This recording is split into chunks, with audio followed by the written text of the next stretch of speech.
Universitario. Usted escucha la revista de Opinión Democracia.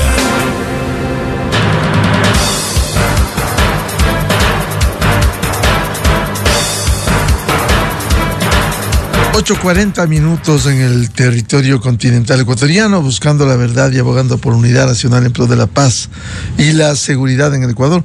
Queremos saludar al periodista investigador de Código Vidrio, Arturo Torres, a propósito de una publicación que este 9 de diciembre, muy ilustrativa, daba cuenta de la investigación de la Alianza Transfronteriza, Código Vidrio, Vistazo y Ojo Público, sobre la expansión de una de las bandas determinada en el conflicto armado interno en el Ecuador, como son los Lobos. Y dice esta investigación, los Lobos expanden su franquicia criminal desde Ecuador a Perú, Chile y Colombia. ¿Cómo lo han hecho esto y cómo están creciendo en estas condiciones? Arturo, buen día. Buen día, Miguel, gracias por la invitación. Bueno, los Lobos se caracterizan por esta rápida expansión, sobre todo después de la pandemia.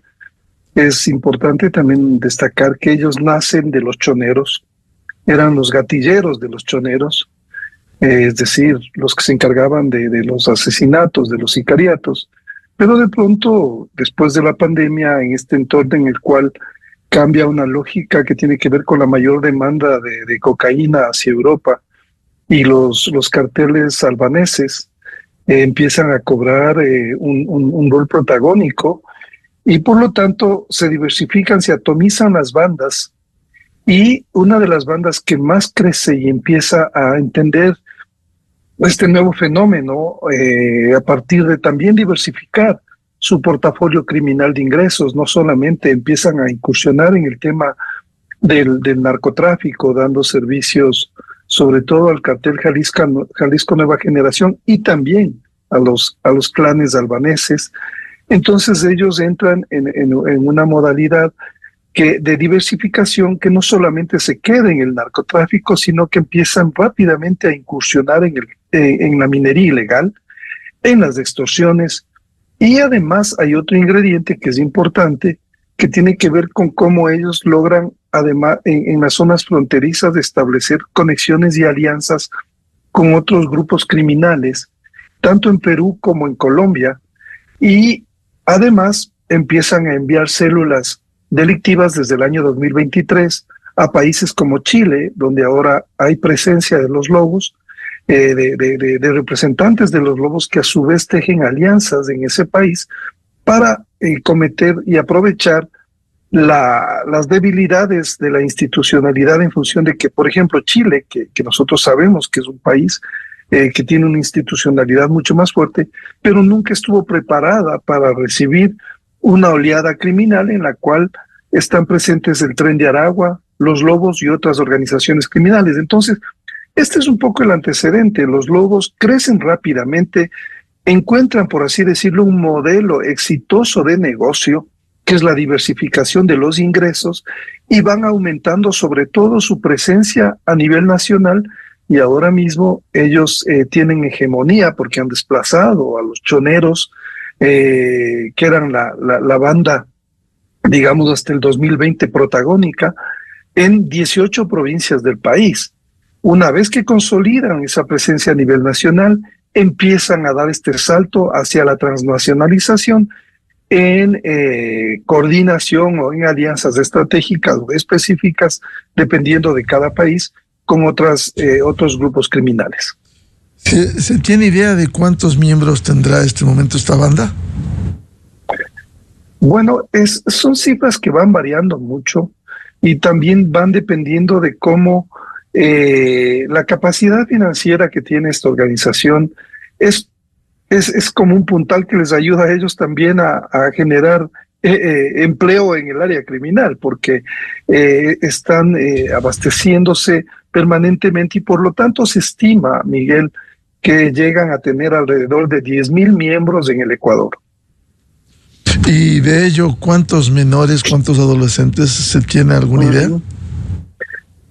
Bueno, se ha hablado de estimados de alrededor del 40 y del 50% que serían jóvenes y adolescentes, digamos, porque ellos son como este es el espacio ideal, este espacio etario, es el espacio ideal para reclutar a sus miembros, porque encontramos jóvenes y adolescentes que viven en la marginalidad, que vienen de hogares disociados, de familias rotas, y por lo tanto están en una indefensión absoluta, no tienen empleo, no tienen educación, están buena parte ubicados en barrios marginales, populosos, donde el Estado no da servicios, y las bandas, en este caso los lobos, se vuelven ese espacio no solamente de darles un empleo, sino además de darles esta sensación de familia, ¿no es cierto?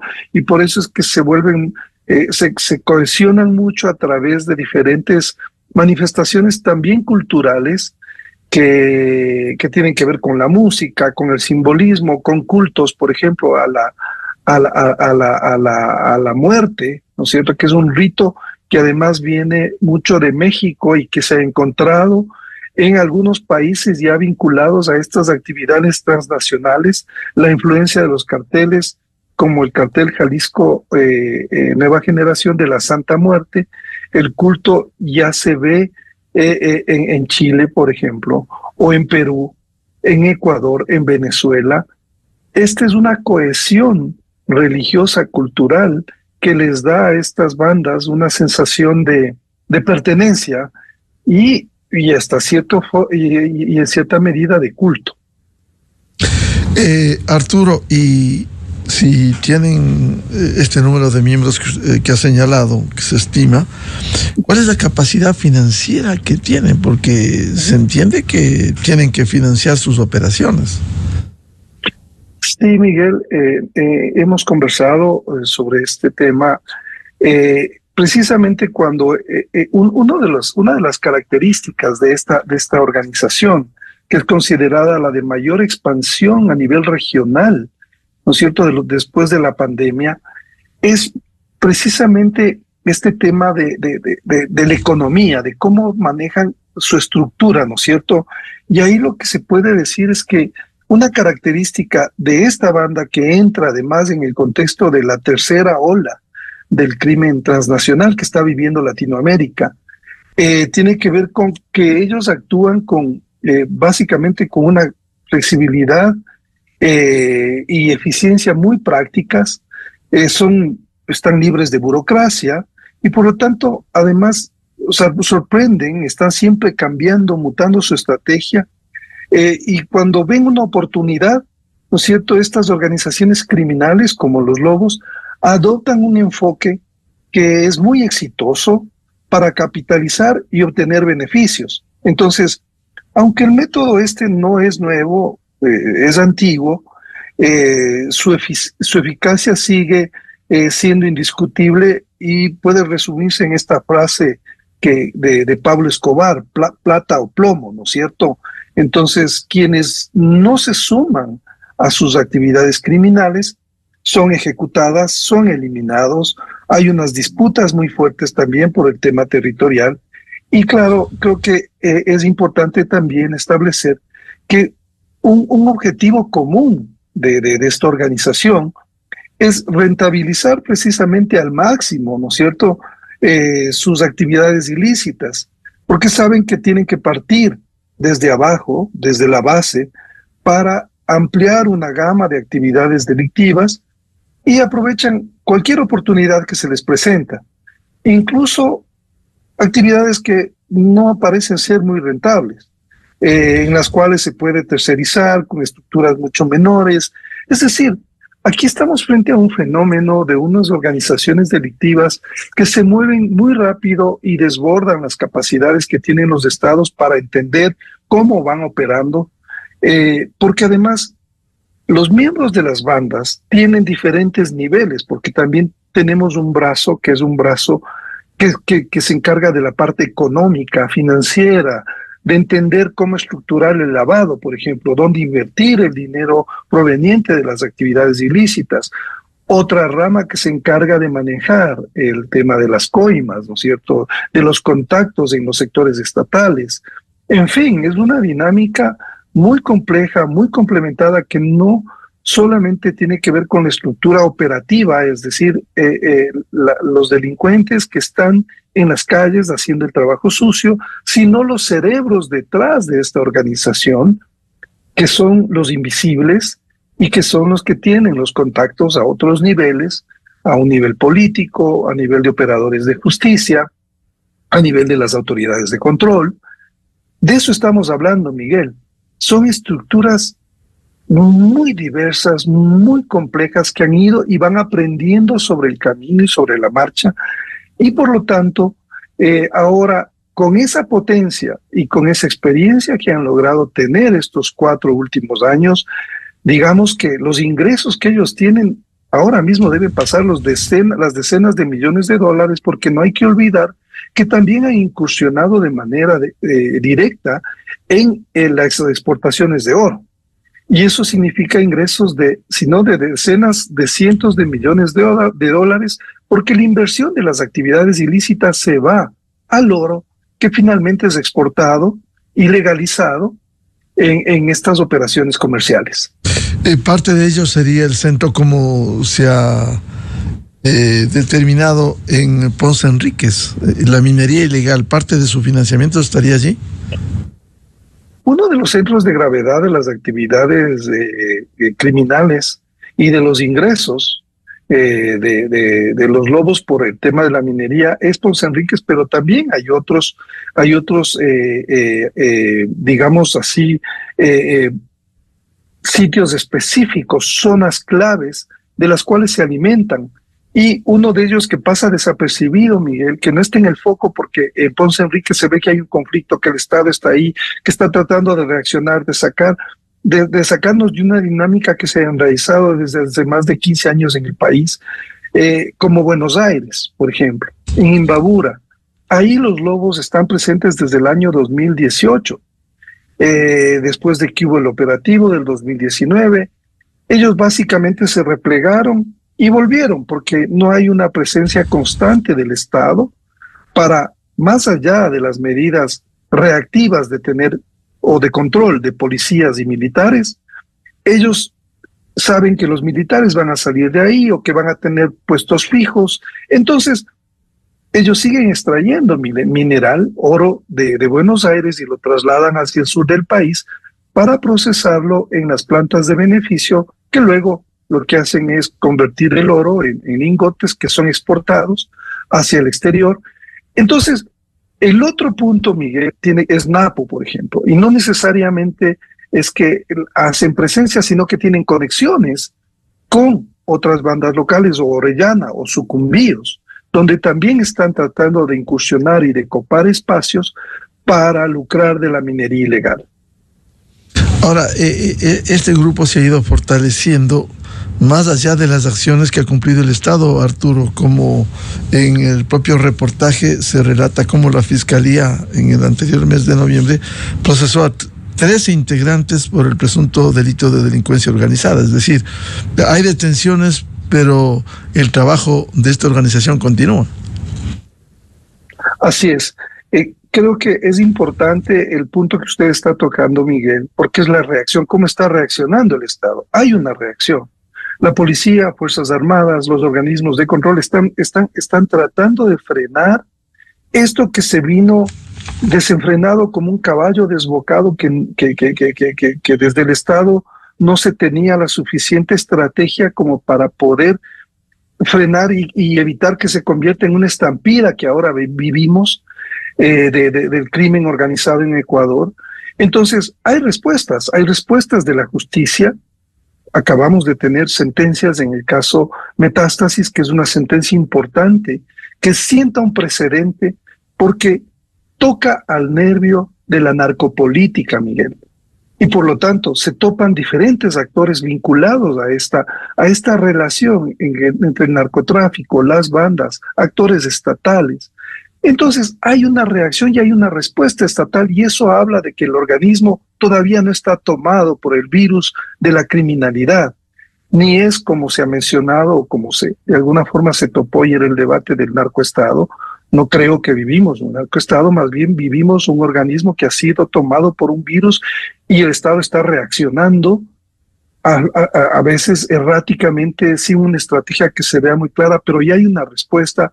Hay muchos detenidos, pero tampoco el sistema de justicia da garantías para que la semana anterior un líder importante de los Lobos fue liberado, que precisamente operaba en una zona crítica de la minería, y esto pese a toda su prontuario, a toda su peligrosidad. Entonces, si es que no encontramos mecanismos en los cuales el Estado, con una coordinación con todas las instituciones de la función judicial, la Asamblea, el Poder Ejecutivo y otras instituciones, podamos estar encaminados a una estrategia coherente de mediano y largo plazo para apuntar a finalmente identificar y desmantelar estas estructuras.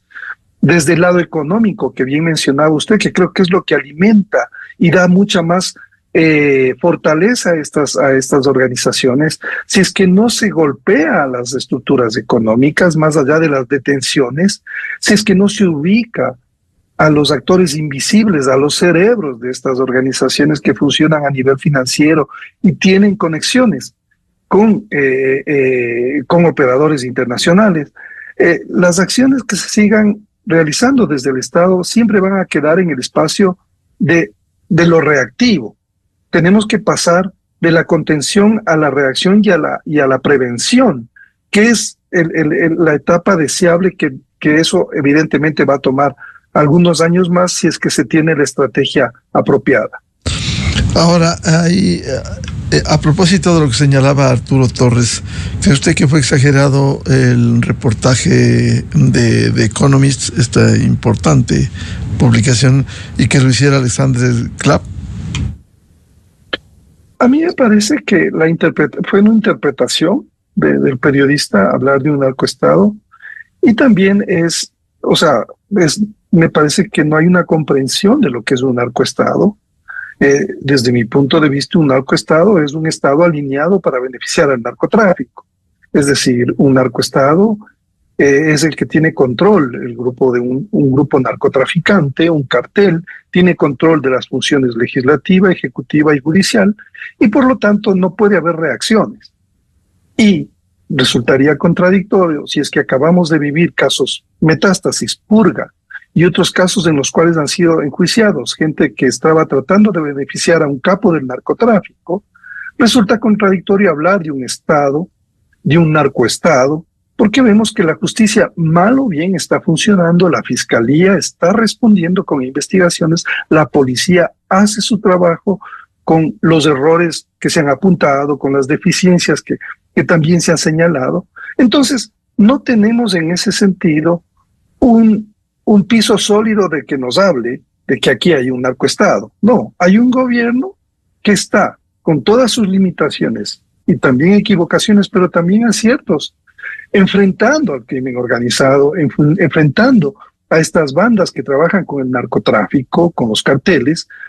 Hay una disputa, hay una acechanza permanente de estas organizaciones criminales por tomarse de Estado. Eso sí, Miguel, eso ha existido y han tenido facilidades que hemos analizado con usted algunas veces desde la década del 2000, cuando se tomaron una serie de decisiones desacertadas que facilitaron estas actividades, pero evidentemente en este momento hay un crimen transnacional organizado, hay carteles que operan con bandas, que están tratando de tomar control del Estado, que están entrando ahí con fuerza para poder habilitar todas sus operaciones criminales, pero hay una respuesta también y esperamos que esto se decante, obviamente, en función de recuperar los espacios que han sido, de alguna forma, que han ido siendo copados por estas organizaciones y estas células cancerígenas, por así decirlo, de un organismo que está debilitado, pero que todavía responde y tiene defensas para enfrentar este virus que no solamente afecta al Ecuador, sino que afecta a la región y al mundo. Es un problema global el del narcotráfico y de otras actividades conexas de este tipo. Muchas gracias, Arturo Torres, Código Video, y este reportaje que nos ilustra y que nos abre los ojos, que ha hecho Alianza Transfronteriza, Código Vidrio, Vistazo y Ojo Público sobre la expansión de esta banda no solo en el Ecuador, sino en Perú, Chile y Colombia. Muy amable, Arturo. Muchas gracias, Miguel. Y yo no quiero dejar de destacar la importancia de que si hay alianzas transfronterizas criminales, el periodismo y los estados debemos también buscar alianzas como en este caso, que son las que nos facilitan tener información con una perspectiva regional para entender estos fenómenos en ese sentido. Y eso es lo que da sentido también a este tipo de trabajos y de iniciativas. Así es que muchas gracias, Miguel, por la invitación. Felicitaciones por esas tareas que periódicamente nos presenta Código Vidrio. Muy amable, Arturo. Muy amable, Miguel. Un excelente día. Con esto cerramos la jornada de entrevistas y debates, la opinión diversa y libre en la revista de Opinión Democracia. Le recomendamos, en Exa FM ya viene el show de la papaya, y a los miles de seguidores de la revista de Opinión Democracia les deseamos un feliz martes a todos. Muy buen día. La revista de Opinión Democracia, buscando la verdad en todas partes. Esta Navidad estaremos más juntos que nunca. Más juntos que nunca.